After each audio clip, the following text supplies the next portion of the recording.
beings, and somebody cannot be insulting you while you are trying to care for the person and you still stand there and be trying to ask questions. You will leave. It is normal.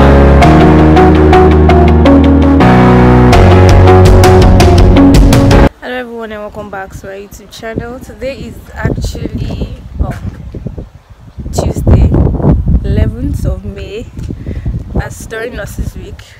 But we had a presentation at work at last week or so, and I felt I should show you guys everything that happened, because the presentation was on nursing care plan, which I feel a lot of you guys that have attended my free classes are interested in. So I decided to put the video together, so it's just like a video dump, but I hope you guys will enjoy the presentation and also learn a thing or two from the video, you understand. So if you're new here, don't forget to click on the subscribe button to join the YouTube family, and also on the bell icon so you don't miss any video from me. Without further ado, let's get right into it.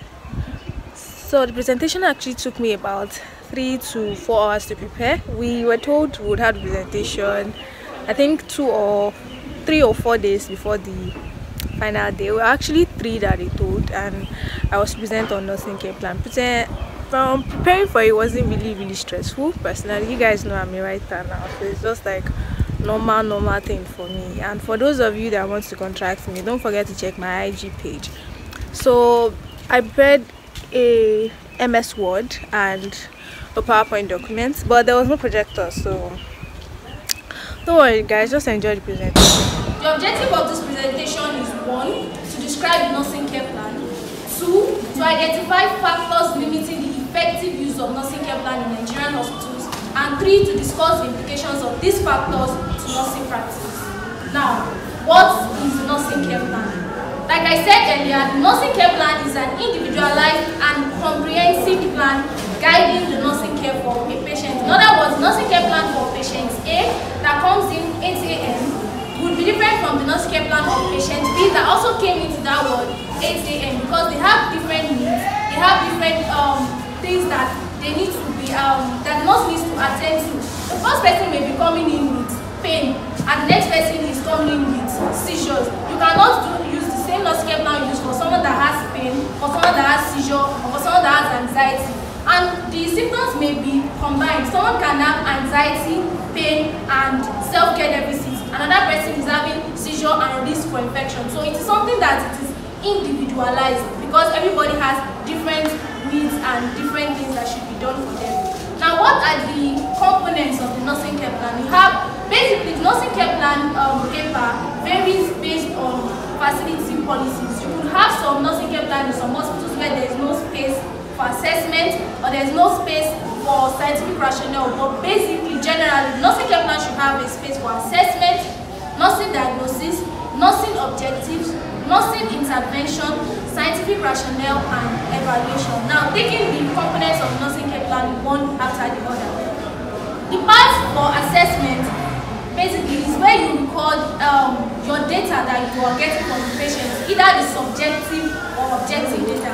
By subjective data, I mean the data you get from the patient. The patient has to tell you, okay, I fell down at so time and I bled so time, I was coming so time. These are things that the patient will tell you, the duration of the illness or things that are subjective data.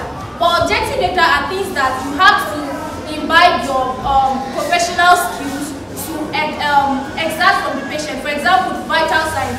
The patient cannot tell you my temperature is 36.5 degrees centigrade. You have to use a thermometer that you have been taught and trained how to use to get that type of data. So those are subjective and objective data that make up the assessment portion of the nursing care plan. Now, moving to the nursing diagnosis. There are different types of nursing diagnosis that a nurse may want to base the care of the patient on. You have the actual diagnosis and you also have the risk diagnosis. Now, what are the differences between this actual and risk diagnosis? Now, an actual diagnosis is something that you can see happening to the patient presently. And you have 3 statements. You have the problem statement, you have the etiology, and you have the evidence. Now, for example, if you have a nursing diagnosis such as acute pain related to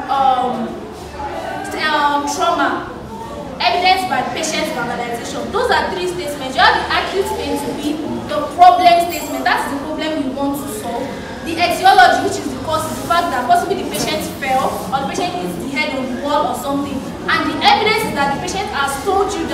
Ma, I am feeling pain. So those are three statements that make up an actual nursing diagnosis. Now talking about a risk diagnosis. A risk diagnosis is something that might happen or is about to happen. Take for example, a patient that is bedridden or unconscious. There is risk for pressure sores. It's not as if the pressure sore has happened yet, but the fact that the patient cannot move out of bed, you know that this patient might eventually develop pressure sore if something is not done. So those are just two statements: the problem that you want to avoid and the possible cause of that problem. That's the nursing diagnosis. Now, objectives. What are nursing objectives? Nursing objectives are set goals that the nurse may want to achieve or wants to achieve while caring for the patient. And every objective should have characteristics that is used with the mnemonic SMART, SMART, which are: the goal must be specific, it must be measurable, it must be achievable, it must be realistic, and it must be time frame. You cannot say that I want to make a patient that is dead come back alive within 24 hours. It does not make sense. It is not realistic. It is not possible. You cannot say that I want to make a patient that is unconscious come back to life by slapping the patient. It doesn't make sense. It is not realistic. You have to be specific. And it's not that you want to do pain and anxiety and unconsciousness all together. You have to be specific. This diagnosis is for this at this time, and I want to do it this time. Another characteristic that objectives may have, that they might be short term and they might be long term. What do I mean by short term and long term nursing objectives? A short term nursing objective may range from maybe few minutes to few hours or a day or 2 days basically. Such as you want to reduce pain of patients within 45 minutes, you want to achieve balanced fluid volume balance within so minutes. But for long term, it may even last throughout the period of hospitalization of the patient. Take for example someone that is a post-operative patient.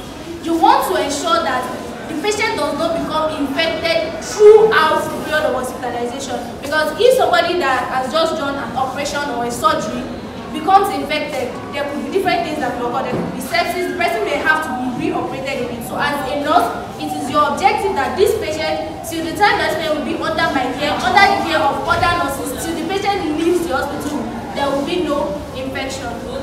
Talking about the scientific rationale aspects of the nursing care plan.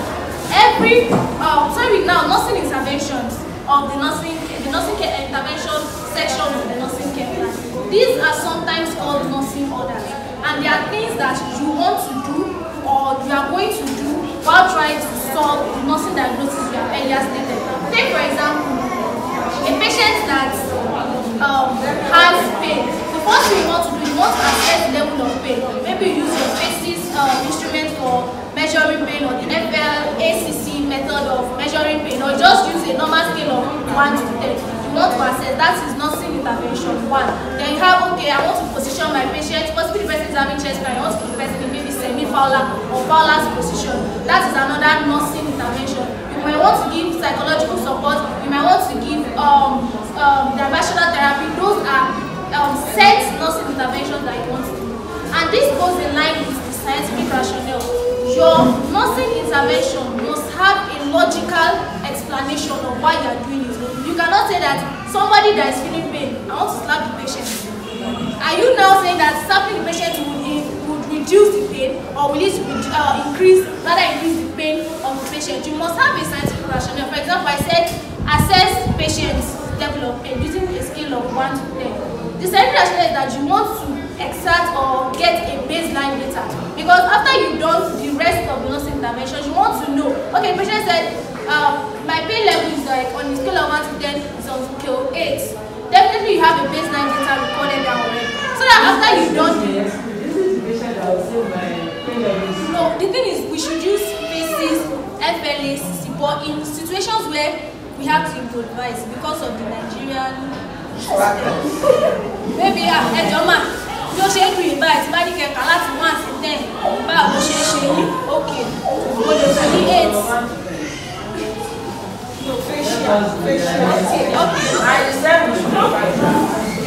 So let us say what the rest of us can get that is there. Exactly. What is practical? Okay, ma. So for that Written and you written may try to professional. exert the characteristics of the pain, such as aggravating factors, the duration of the pain, the is it radiating, is it localized? You want to know the characteristics of the pain as your pain diameter. So that when you are evaluating later on, you can easily know if your nursing objective was actually achieved or not. And finally, you have the evaluation section of the nursing care plan, which is where you now compare and contrast everything that has been done and find out whether the objective has been achieved or there is a need to go back to the beginning for reassessment and start all over again. Now that we have described the nursing care plan, what are the factors hindering the utilization of the nursing care plan in most Nigerian hospitals? First and foremost, I want to commend the nursing managers of this hospital because since I've been here, I've actually had to fill the nursing care plan at least 2 or 3 times when I was admitting a patient. I think we deserve it. But there are some hospitals in Nigeria where, number one, they don't even have a printed format of the nursing care plan. There are some that they only use their nursing care plan when they are out of paper for vital signs or out of paper for free chart. They will now convert the nursing care plan sheet to put fluid in eye, fluid out here, sign here. That's what we have in some Nigerian hospitals. Now, this is not because the nurses don't know how to use care plan. To be honest and fair, there are a lot of factors that are limiting the professionalism of nursing in Nigeria, basically. So the first one is lack of personnel and equipment. Now let us take, for example, if you have an antenatal ward, you have 2 nurses on duty, 10 patients on the ward. Those nurses will have to admit, do vital signs. Someone will have to go to the theater whenever someone wants to do CS. Another person will have to admit, you check vital signs, check fetal heart rate, monitor your work, do this, do that. That one alone has already limited the effectiveness of nurses. Because ideally you shouldn't have a nurse to more than 4 patients. But you have 2 nurses to 10 patients. You might not have one of the nurses to be pregnant. That's limitation. Another limitation on its own. And next month, 1 or if not 2 of those nurses, they travel to UK, they travel to US. The hospital is already short of 2 nurses. Then in that same hospital, you now have like 5 other nurses, like 6 other nurses that went to UK with those 2 nurses. Where are the personnel to go? In some hospitals, they don't even like to print out the nursing care plan sheet. So you are going to use the nursing care plan on my uniform. No, you don't have personnel, you don't have equipment. So the nurses are actually handicapped in this kind of situation. Another thing is lack of a conducive working environment. Imagine nurses that are working in an environment that they don't even have proper ventilation. Someone is sweat, someone that has had to take care of the children at home, take them to school, do normal wife and mother duties at home. Is now comes to the hospital and the person is sweating. How do you feel that kind of nurse will even think of being the care plan? She will just do the little she can do and leave the rest. Another thing is the reluctance of patients to respond to questions. Let's be honest and say we are all individuals. Some patients not like the way they respond to the nurses at times, you will not even feel motivated to actually carry out everything. Even though we are taught to be professionals, even though we are taught to compromise, but we are all human beings. And somebody cannot be insulting you while you are trying to care for the person and you still stand there and be trying to ask questions. You will leave. It is normal. Then another thing is that long patient stay in the hospital, coupled with huge hospital bills. Some patients will leave, they will discharge themselves, they will run away. So, what is the point of completing nursing care plan for a patient that is not even on the ward? These and some other issues are some of the things that are limiting the effective use of nursing care plan in Nigerian hospitals. Now, what are the implications of this to nursing practice? The first thing is that if this nursing care plan is underutilized, nursing is as good as not existing. Why? Because nursing care plan is one of the things that actually gives nursing a distinct identity among other healthcare professionals. Let's be honest and sincere. If you go out there today, people that are not working within the hospital, we ask them, you know the people that prescribe? Yes. You know those anatomical? Yes. You know people that you call? Yes. What do nurses do? They give injection. That's what we have. All the nurses to follow doctors.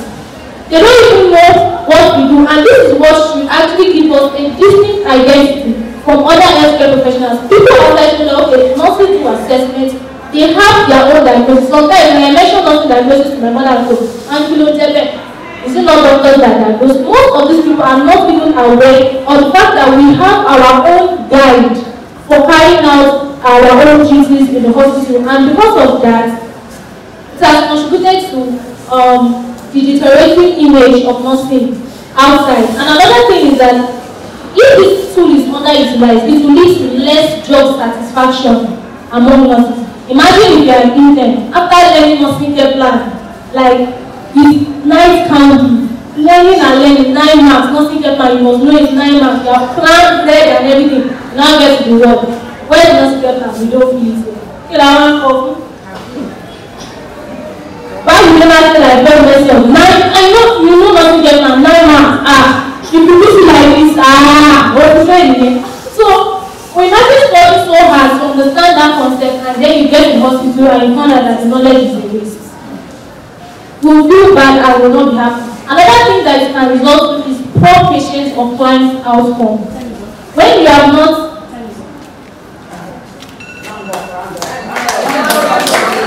okay, here are my recommendations to solve this issue. There should be regular supply of nursing process materials. There should be provision of technologically advanced facilities to use nursing care plan. There should be motivation for nurses. More nurses should be employed to solve the issue of low manpower. There should be cooperation among nurses and other healthcare professionals, and there should be learning and relearning of the use of nursing care plan. Thank you very much.